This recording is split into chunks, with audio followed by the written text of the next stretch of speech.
She is now under quarantine. Thomas Duncan was staying at her apartment, at her place in Dallas. Okay. She's had a relationship with Thomas Duncan. I'm not clear exactly the status of it. She has one of her kids is from Thomas Duncan.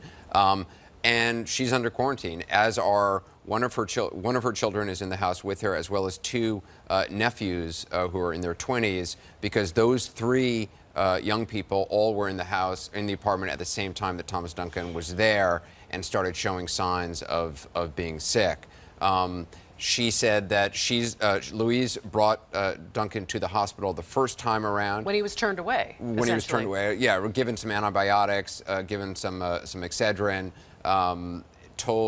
She says she mentioned twice that he had come from Liberia. Didn't seem to raise any red flags for anybody there. He was sent back to her place. Within 2 days or so, he started having actually on the antibiotics. Once he started antibiotics, he started having a lot of diarrhea. He was making a lot of trips to the bathroom. He was not vomiting, according to Louise, but he was, sweating a lot during the night in her bed. The sheets are still on the bed, she told me. In the apartment where she called yeah, from? in the apartment. The sheets that he sweated on are still on the bed. The pillows are still on the bed. The towels he used, she has put into a plastic bag or plastic bags. They are still in the apartment. She's not clear what to do with them.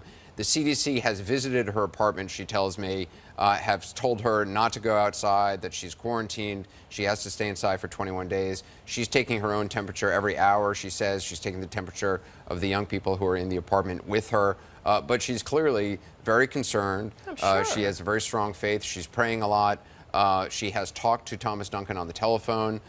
She said that he is doing the best he can, that he's holding up. But obviously is not feeling well. But she says she has no symptoms at this point. She is just praying that she's able to get through this. I was surprised to learn that the sheets are still on the bed and that the CDC has not taken, I think they'd or local health away, officials have taken that away.